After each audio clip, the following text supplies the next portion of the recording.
So, like I said earlier, events of this week kind of changed what I was working on. So I don't feel as ready or as organized as usual. But on these days we usually go through the common excuses that we hear. These are the things that when we try to talk to people about these perspectives or these ideas, these are the kind of things that we get back in response of why they're not necessarily interested in following some of these things or as interested.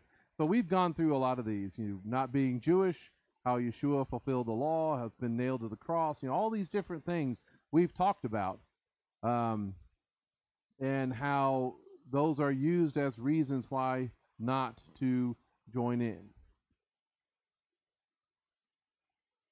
And so we've gone through, not needing Passover, that we thought God was done with the Jewish people, or that God doesn't care how we worship. That's what we talked about last month. But in this time, in this way, again, I had to change it because there is certainly a growing divide in this country, and even from on the right side of the political perspectives, for how we should feel about or how we should respond in light of all the things that are going on with Israel, with going on with Iran. Most on the right are going to support Israel in some way or another, to some degree or another. But if you listen to different people on the right, Tucker Carlson, Candace Owens, Tim Pool, and others, you listen to them, and they'll say things, it's all some great Jewish conspiracy. Y'all heard any of those things? I've already heard them just in the last couple of days, once again, and how Trump and the government is compromised and bowing to Netanyahu, and to support Israel is to not have America's interests in heart. You saw that from Tucker Carlson, put that out just the other day, where he says this is not America's fight. Engaging in it would be a middle finger in the faces of all of the millions of voters who cast their ballots in hopes of creating a government that would finally put the United States first. So supporting Israel or being allied with them, or wanting to help them in any way, means that you're compromising your loyalty to America. And they'll argue things like, they'll say no one even cared about Israel and the Jews until the 1900s, when the Schofield Bible came along and convinced everyone to believe in dispensationalism. That's out there. Most of this kind of stuff, just asking questions, is just a way in a lot of times to veil various forms and levels of anti-Semitism that they actually feel and believe. But that question is legit. It does remain. Many believers ask, should we care? Should we get involved? Should we support? Should we condemn? And what should we do? I'm a Christian. I'm a believer. Why should I care about the Jews or Israel? Anybody else heard people ask that question? I mean, I'm sure it's probably not as common in this room,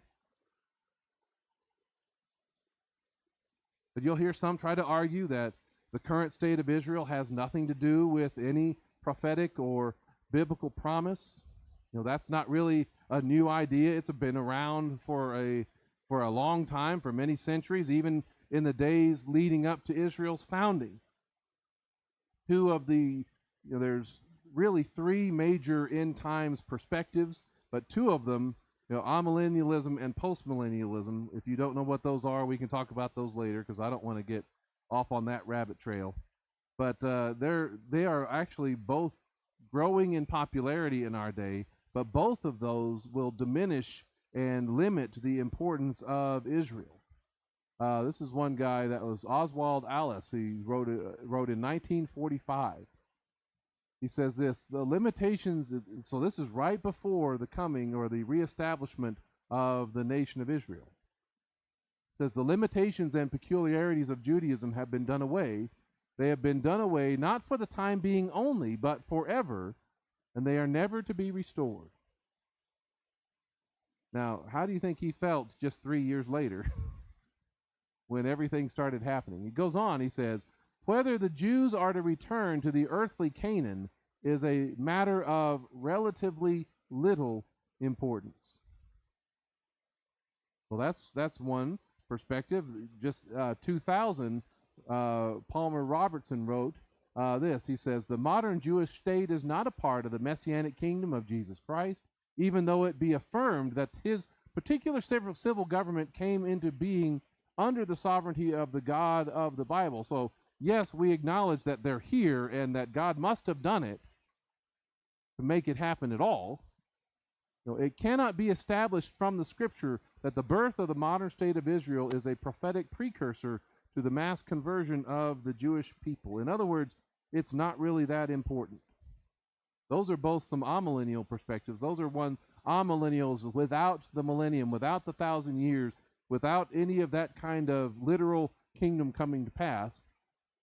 Postmillennial is one that believes that the world will, continually be getting better, improvement as the gospel spreads around the world. That at the end of this, we're already in the kingdom era, and at the end we'll get everything so good that Christ will come. So he wrote this in 1871.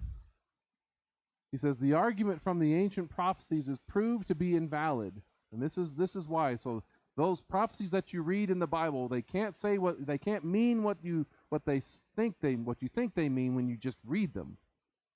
They prove to be invalid because it would prove to be too much. If those prophecies foretell a literal restoration of Israel, they foretell that the temple is to be rebuilt, the priesthood restored, the sacrifices again offered, and that the whole Mosaic ritual is to be observed in all its details. Whoops. I'm missing one.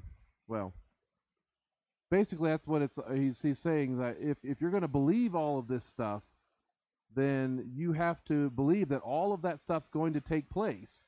Why would you believe something as silly as that? So that's 1870. Now again, I'm pretty sure most everybody in this room rejects the idea that what's happening with Israel in the modern era has little or no prophetic significance. I'm sure most of y'all reject that to some degree or another. But even those who reject that and believe that Israel is important, is significant, why should we get all wrapped up with what's happening to them? It's a secular government after all, right? It's Israel embraces abortion at high degrees. The whole LGBT2 LMNOP group spectrum is all throughout the culture. It prevents Messianic Jews from making Aliyah, and they're not allowed to. And for the most part, the majority of the population rejects Yeshua as Messiah. Why should we care? We can be, thankful and supportive that they exist, but why do we ally with them? Why does our government coordinate with them? Why allow? And this is all the stuff that's being talked about out there. Why allow Jewish lobbyist groups to become some of the most powerful in Washington, D.C., convincing our political parties to sell them weapons, pledge to defend them and protect them, all those kind of things. These are on every news channel and in every paper across the country. And these are, what I've just shared, are the friendly versions of those questions. Y'all realize that? These are the nice way of asking the question. These are generally honest questions, not necessarily as accusatory or conspiracy oriented that are out there. And so if you think about supporting Israel, if you think even just non-religious reasons, if you think of secular reasons, why support them?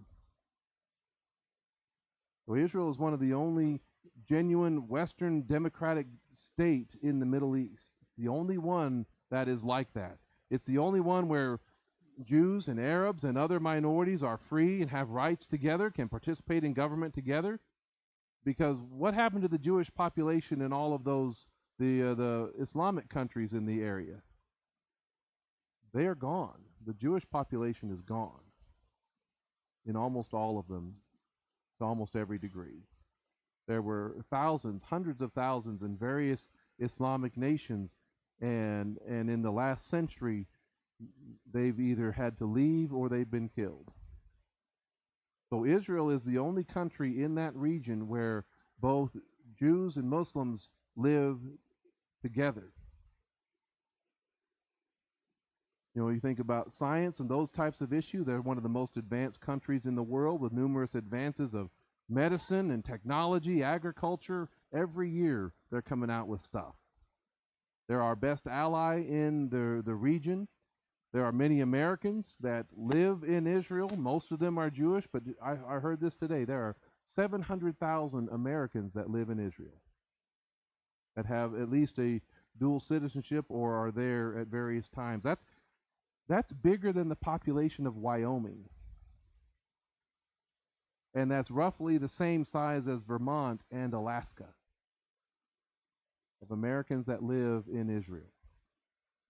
You know, until the last 20 years or so, more Jewish people lived in America than in Israel. But now, you know, in the last 20 years, more than half the world's Jewish population lives there. But they are completely and totally surrounded by nations that have all tried multiple times to destroy them. You know, with a significant population even inside the nation, inside the country, that has helped and would help again. You know, militarily, America still has many forward bases and troops in the Middle East, and whether that's a good idea or not is not in question. But it doesn't change the fact that they're there. Israel is the only trustworthy ally that we have in the area. And all this with Iran, I've already kind of given this away, unfortunately. All this with Iran that's going on this week is kind of like that old Life cereal commercial. How many of y'all recognize that, the glimpse of those kids? Yeah, you probably did. You know, our politicians and military, they all know that Iran's nuclear program is on the verge, if they haven't already crossed the line. They're just working on a delivery system for the nuclear material that they have. They all know that it's there. But our military and our government is afraid of the optics. They're afraid it could damage the relationship with those other Muslim countries in the Middle East that they're trying to bring along. And so they're kind of like these guys from the old Life cereal commercial. Well, I don't want to try it. You try it. I don't want to destroy their nuclear program. You destroy it. Right? Y'all recognize that? And so what do they say? Hey, let's get Mikey. You know, he'll do it. He'll try it. He'll do it on our behalf. Mikey, in this case, is Israel. And they're doing something that we ourselves are unwilling to do. We'll let them do it. We'll let them take the heat and the risk for it militarily. We'll let them bear the burden of retaliation. We'll let them take the heat in the court of public and world opinion, because they're under greater threat than we are.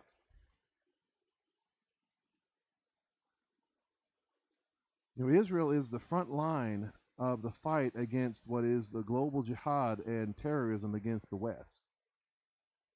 You know, Iran has said for decades that if they ever get the opportunity, and if they ever get something like a nuke, what's one of the first things they're going to do with it? They're going to hit Israel with it. And that goes to their eschatology, their beliefs about the end times. You know, they believe they're what's known as Twelvers or such, and there's various other terms for it, but they believe in the return of the 12th Imam, the Mahdi within Islam. And the way they describe the Mahdi within Islam sounds a lot like the Antichrist that we read about, except for them, he's the good guy. And for them, they want to hasten his arrival, hasten his coming on by causing so much chaos and spilling so much blood that he comes to basically finish everything off. So they believe in doing that, in nuking Israel among anywhere else that may get in their way, that they're actually helping their Messiah figure come to earth. But again, they are the front line in the fight against the global jihad and terrorism against the West. And I forgot to put this in there. But, when you talk about the blame, that all the blame is going on right now. And, of course, it got off of it. But, let me get back to that. Y'all remember a few weeks ago when I was talking about those on the right, and I mentioned one of the teachers out there named Joel Webbin. This is what he had to say about why Israel attacked Iran. He says, Israel did not attack Iran because Iran was about to attack Israel. Israel attacked Iran because there was about to be peace. Now, it's one of those examples of, tell me you know nothing about Iran and its leadership without actually telling me you don't know anything about Iran and its leadership, because they don't really want it. Israel is not a colonial occupier, which you'll hear sometimes from the left. They're not displacing the indigenous population of Arabs and Palestinians, because Israel is the original population that was exiled by a foreign power, which Islamic conquest and jihad perpetuated. The Jews are just going home. Some claim that if we would just stop supporting Israel as Americans or as the United States, that Islam would not hate us or call us the great Satan anymore. But consider, how long has Israel existed? As a nation, they came into being about 1948, right? That's 77 years ago. So that must mean, by that kind of logic, that they would not have a problem with us if we just didn't support them. That just means that all this hostility between Islam and America must only have been around for the last 77 years or so. And that we've all peacefully coexisted and never had any conflict before then, right? How many of y'all know the first line of the Marine Corps hymn? Anybody know that one? From the halls of Montezuma to the shores of Tripoli, right? That's North Africa. That's Libya today.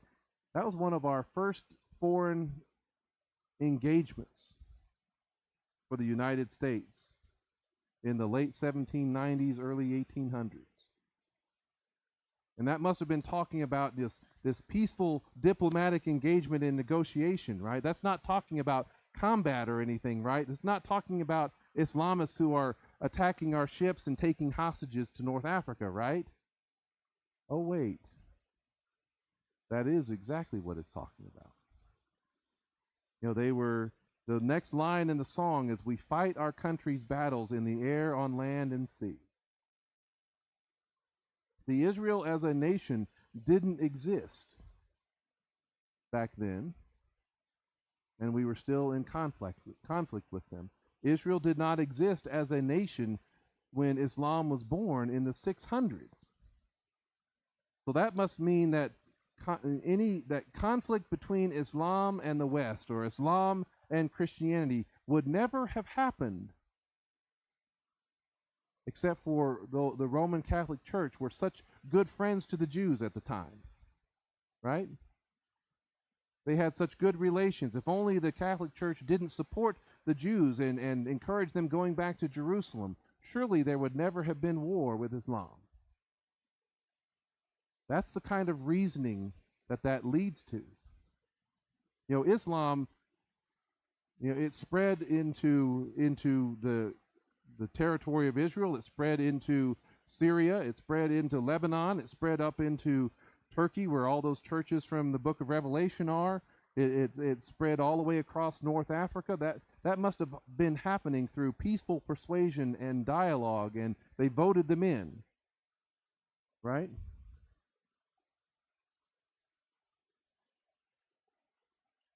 No. Islam was in conflict with the West. Islam was in conflict with what was Christianity at the time, through conquest and jihad, which is what Muhammad and the whole of Islam is based upon. Countries like Iran and various other Islamic groups and countries, they don't hate America because we support Israel. Islam will not be our friend if we turn our back on Israel. Islam hates America because we haven't been conquered yet.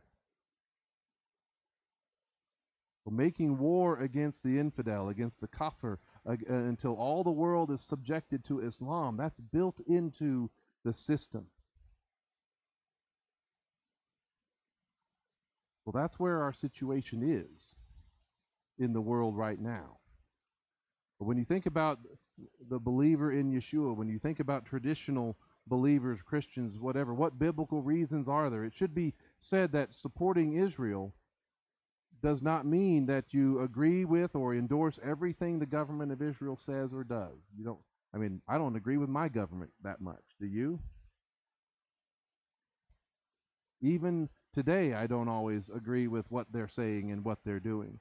Supporting Israel doesn't mean you agree with everything. Supporting Israel doesn't mean you agree with their LGBT positions, their abortion positions, their COVID experimentations, or that you think they're doing everything right in Gaza. To paraphrase everyone's favorite Hillary Clinton, I know she's all your favorite. You can debate and disagree with an administration and still be patriotic. Y'all remember that quote when that was on replay everywhere and it drove you nuts? And I got to thinking about that situation.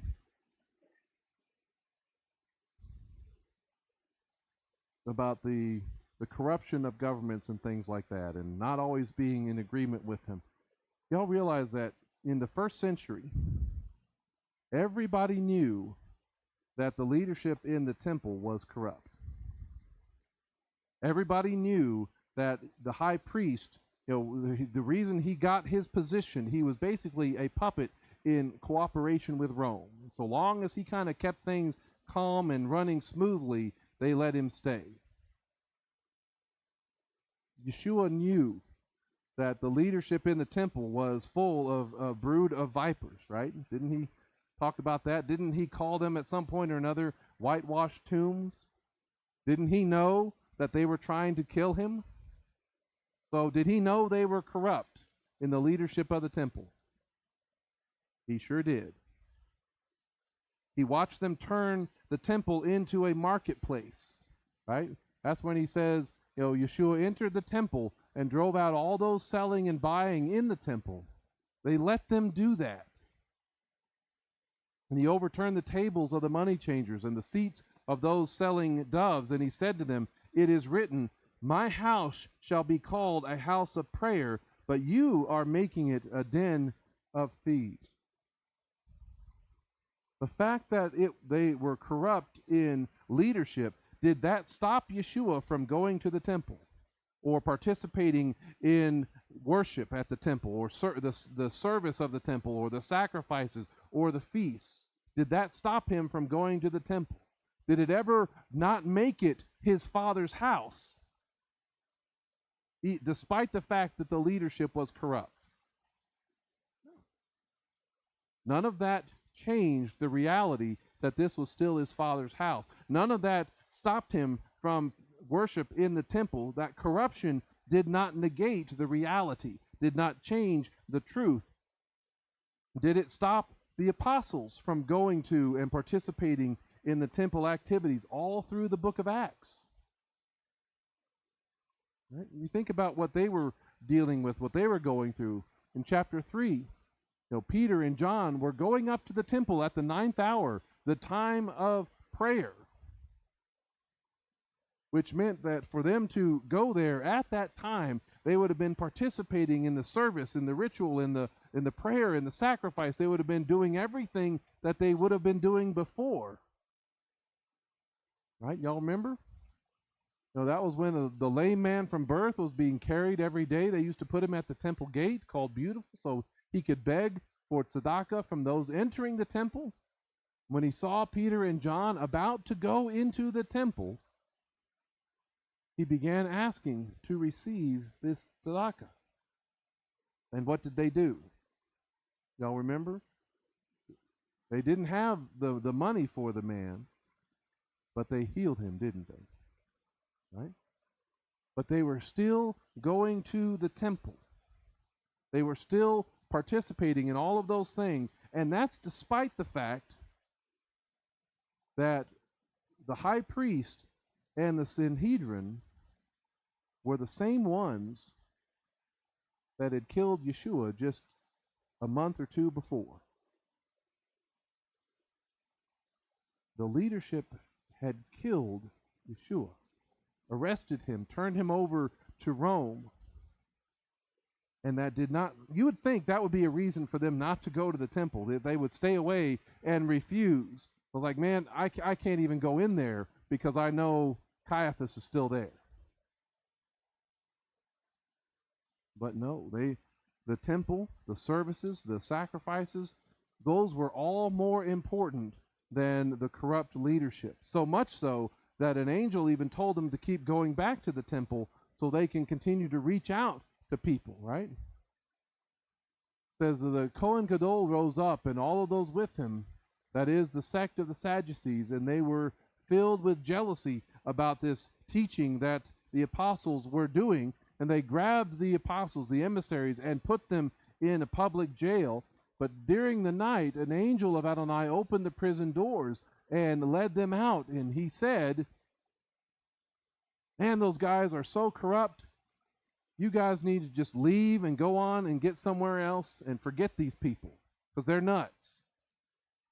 Right? That's what the angel from God who knew exactly what was going on, that's what he told them, right? I don't think that's how it went. Instead, he told them to go back into the temple. Go stand in the temple and speak to the people the whole message about this life. Now, when they heard it, they entered the temple at daybreak and began teaching. So despite the corruption of the temple, despite the corruption of the leadership, despite even the persecution, did they still think the temple was important, significant, necessary? They still had a good attitude about it. All of the apostles, even including the apostle Paul, continued to participate in the temple, the sacrifices, as long as they were allowed. And that continued up until the mid-60s, so 30 plus years after the crucifixion and resurrection. And they only stopped going into the temple when that corrupt leadership tried to force them to choose. Choose between good standing in the temple, choose between being, allowed into the temple and to be able to participate in everything. Choose between that or your faith in Messiah Yeshua. If you renounce faith in Yeshua, then you can come to the temple all you want. The book of Hebrews is all about that. It's all about the encouraging them not to give up Messiah for the sake of this earthly temple. So if it ever comes to the point where you have to decide, do I want to do this or hold on to Yeshua, then you definitely go with Yeshua. But even with all of that corruption that had been there before, they were still going. So imperfect leaders, corrupt government does not mean just walk away. Because that's a promise that goes back all the way to Genesis 12. The promise in Genesis 12 is not conditional. There's not exceptions in it. Y'all remember this? My heart's desire is to make you into a great nation, to bless you, to make your name great so that you may be a blessing. He says, my desire is to bless those who bless you. But whoever curses you, I will curse, and in you all the families of the earth will be blessed. He is going to bless the descendants of Abraham and make them into a great nation.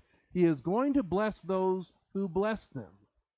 And he is going to curse those who curse them. Do y'all see any conditions or modifiers in that statement?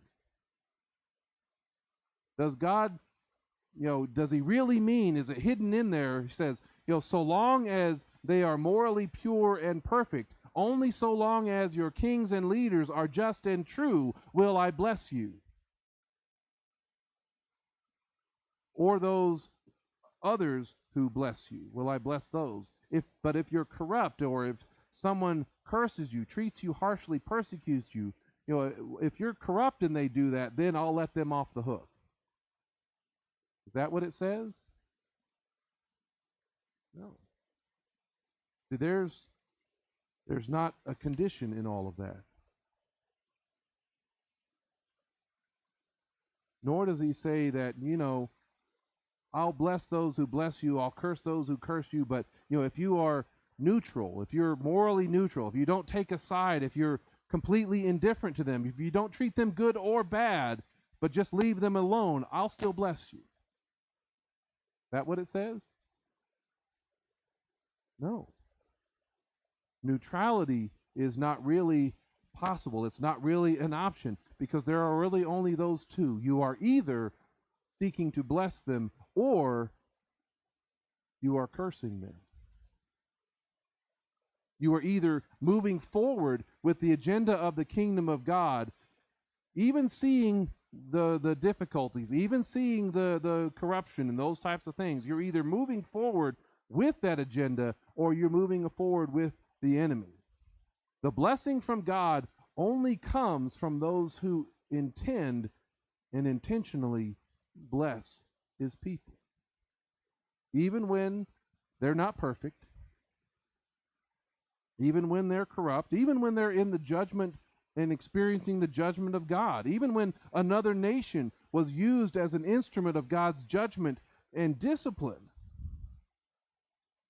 God would still hold those nations accountable for how they treated his people. He would hold nations like Egypt and Assyria and Babylon accountable. You see this in Isaiah.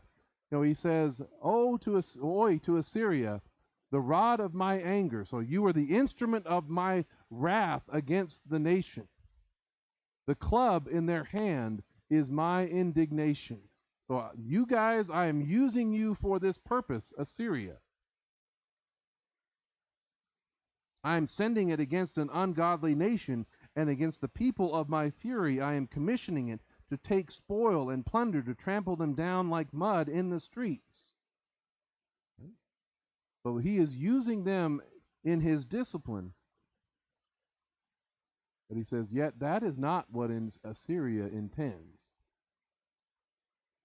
Nor is that what he is thinking about. Rather, his heart is not just to discipline. His heart is not just to get them back on the right track, to see that they repent so that they turn back to me. No. Their heart, their attitude is to destroy and to cut down nations. Only a few, leaving really nobody left.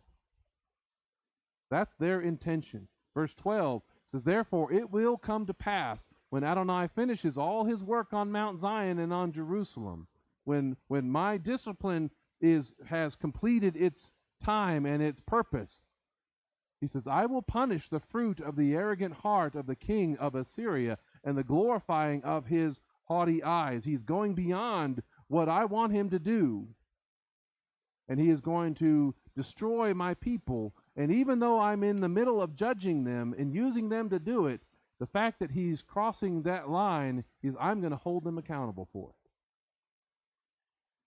Joel prophesies this as well, that how the nations treat Israel impacts the way that God judges them. In Joel chapter 4, and in your traditional numbering, it'll be in chapter 3, but it says, "For behold, in those days and at that time when I restore Judah and Jerusalem from exile," so that's happened before, right? And the fact that they get exiled doesn't mean that God is done with them and throws them away like trash. No, he exiles them with the intention of bringing them back. He says, "I will gather all nations and bring them down to the valley of Jehoshaphat," which means Adonai will judge. He says, "I will plead with them there on behalf of my people." even my inheritance, Israel, whom they scattered among the nations, and they divided up my land. They cast lots for my people, traded a boy for a prostitute, sold a girl for wine, which they drank. Right?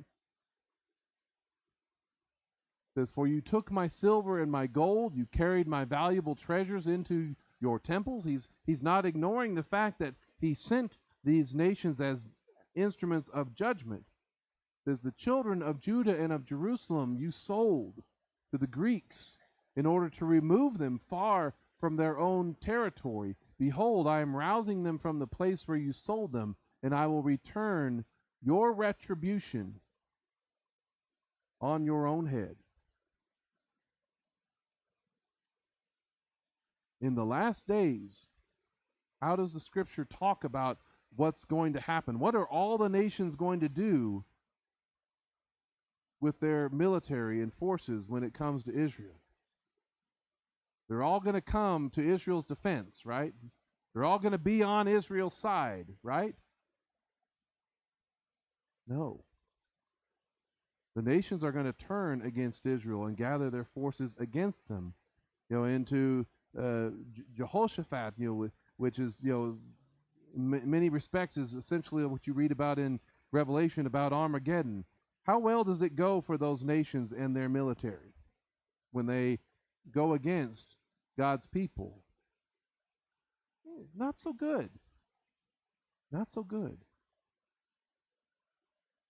And that's because when we go against the people of God, when we turn against the nation or the people, even when they're not perfect, to go against the people of God is to go against God himself.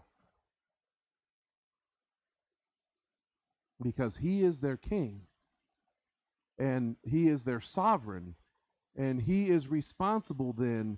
He takes responsibility for their protection and for their status. He has given his word when he entered into his covenant with them. Y'all remember that the meaning of the Aaronic blessing. We say what? Adonai bless you and keep you. That word keep is significant.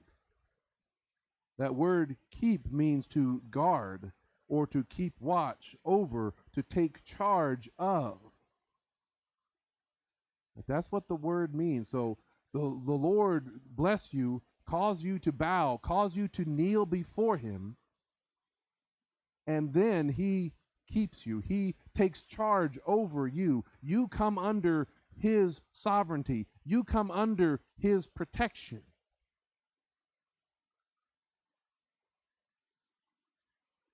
So when you go against his people, it's as if you're invading his kingdom. When you go against his people, it's as if you are attacking him, because he's in charge of them. When you are in covenant with him and you have pledged your loyalty to the king, he takes responsibility to shield and protect his people. But aren't we the only ones in covenant with God anymore? Aren't we the people of God? Aren't all of those promises and things that he made to them null and void? Aren't they negated because they've rejected Yeshua as Messiah? And the answer to that is no. It does not negate those things. As we've learned from Galatians, with the coming of additional covenants, any new covenants that come along do not negate or invalidate a previously ratified or legal covenant. Right? We see that in Galatians 3.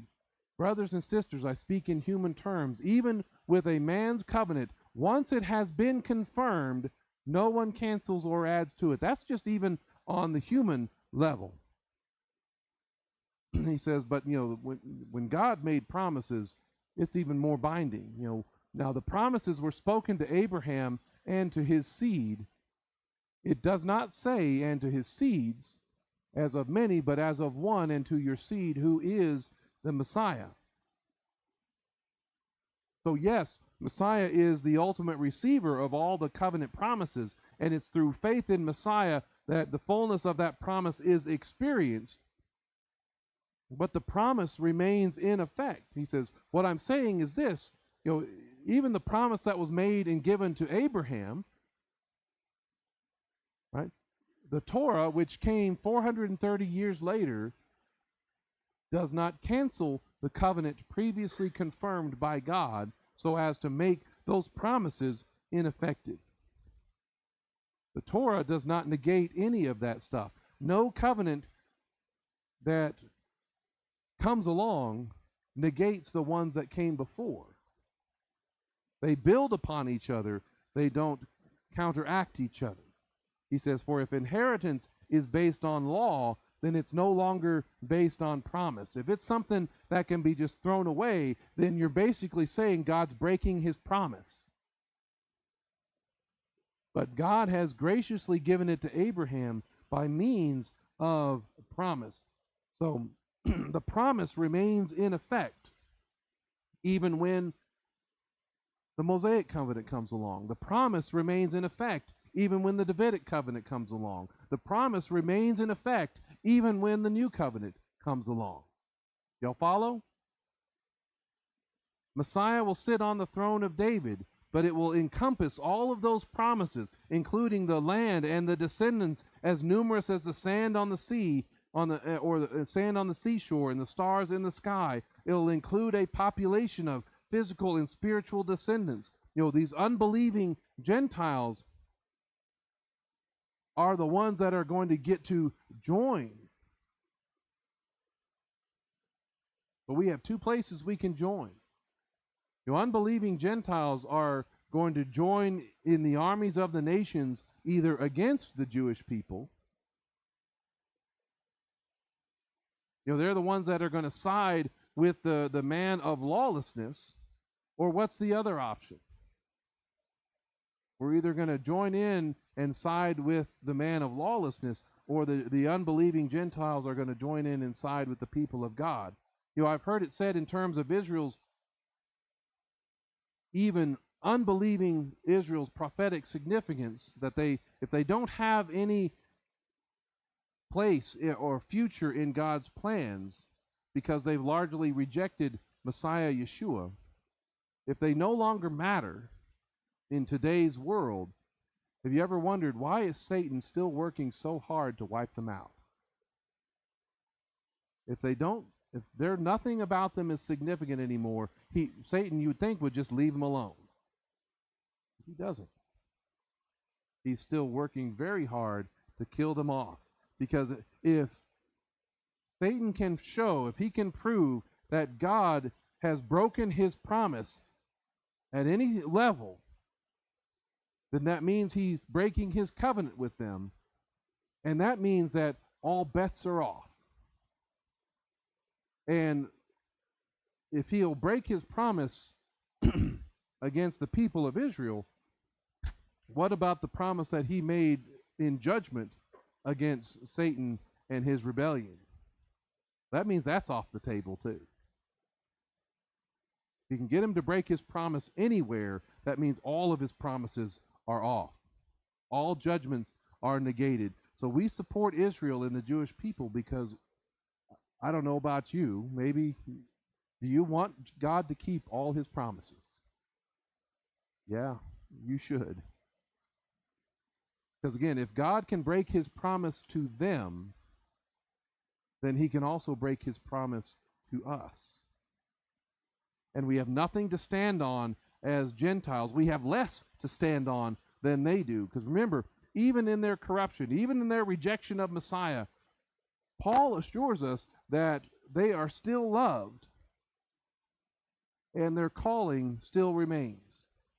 Romans chapter 11 says, concerning the good news, the leadership, the Jewish people, most of them have rejected it. Most of them have not accepted it. So they are hostile for your sake.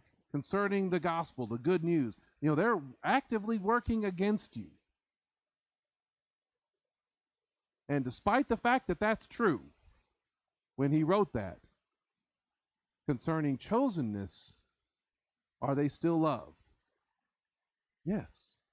They are loved on account of the fathers, for the gifts and the calling of God are irrevocable.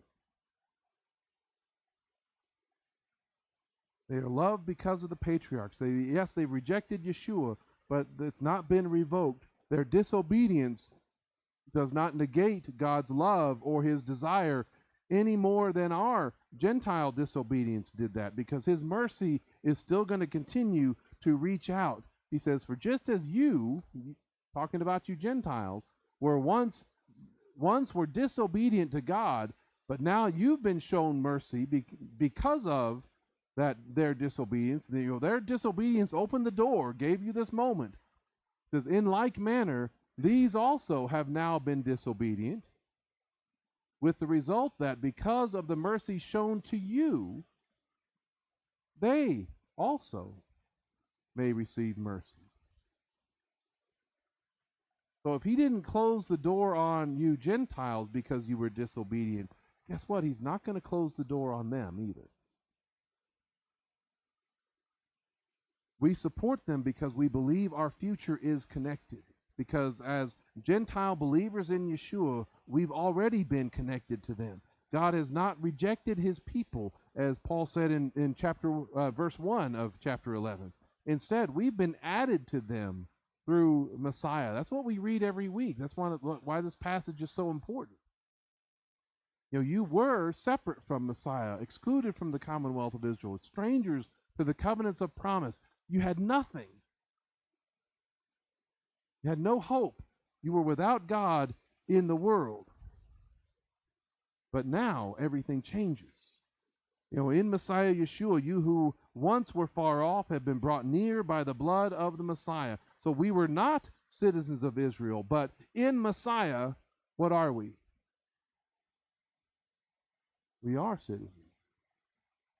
We were not included in the previous covenants of promise, but as partakers of the new, what's happened to us? Have we been added? Yeah, we've been added. And our being added doesn't negate their place in it either. That's all the legal part. But it goes even further, because in Messiah we have access to God just like they do. He came and proclaimed shalom, proclaimed peace to you who were far away, and shalom to those who were near. So you Gentiles far away, and to those who were near, he gave the same message of peace and hope. For through him we both have access to the Father by the same Spirit, by the same Ruach. So then, because of that, you are no longer strangers and foreigners, but you are fellow citizens with God's people and members of God's household. You have been united together. In Messiah, we have been added to the family. Now, I don't know how it works in your house, in your family, because in my family, we always get along and we never argue or have any kind of disputes with each other of any kind in my family. You believe me? You shouldn't believe me. All right? In my family and in your family and in every family, sometimes the family argues and fights amongst themselves, right? Brothers and sisters, siblings and stuff, does that happen ever? Occasionally? Never? You're denying it all? Really? Do I need to ask anybody about that? So, brothers and sisters, we may get in a fight ourselves, but what happens when somebody else tries to start a fight with our brother or our sister? Does that kind of negate our problem that we may be having at the moment? And all of a sudden, we start defending and supporting and helping our brother or our sister. That's the normal and natural response. Nobody's allowed to beat up my brother except me, right? Isn't that how it goes? Israel and the Jewish people are our brothers and sisters. They're our family, and you don't mess with our family. And since our government is one that's supposed to be of, by, and for the people, meaning that it's supposed to be acting and responding based upon the beliefs of the citizens. And most of the citizens at least claim to be believers in Messiah. That shouldn't be surprising then that our policies should be more favorable, because we have been grafted into the tree that is Israel. And we in Yeshua are still supported by who and what they are. Romans 11 talks about if some of the branches were broken off because of their unbelief, and you, being a wild olive, were grafted in among them and became a partaker of the root of the olive tree with its richness. Do not boast against the branches, but if you do boast, it is not you who support the root, but the root support you. So the branches, are us as individual people or believers. The tree is really the nation that we've been added to. The root that it's talking about that supports us, the root is the promise to which Adonai swore on an oath to fulfill, those covenants, the Torah, of which the goal of the Torah is what? The goal of the Torah is Messiah. So the root is Messiah, and then that gets fed up through the tree, through the nation, and that's what supports us. We support Israel because his goal is to bring them back in and graft those that might have been broken off, graft them back in, and we should be helping that future, not hindering. It says, and they also, if they do not continue in their unbelief, will be grafted in, for God is able to graft them in again. For if you were cut out of that which by nature is a wild olive tree, and grafted contrary to your nature into a cultivated olive tree, then how much more will these natural branches be grafted into their own olive tree? His intention is to always to seek to bring them back, and not supporting or helping this people, not supporting or helping this nation is about as smart as this. When you're talking about the tree and you're grafted into the tree, what's your survival likelihood going to be if you cut yourself off like that? You going to make it? Might depend on how high that branch is off the ground, right? So maybe you're not the one cutting down the tree. Maybe you're just sitting up in the branches, like he talks about there, and you're just enjoying being in the tree. You're not against Israel. But why is what happens to them any of your business?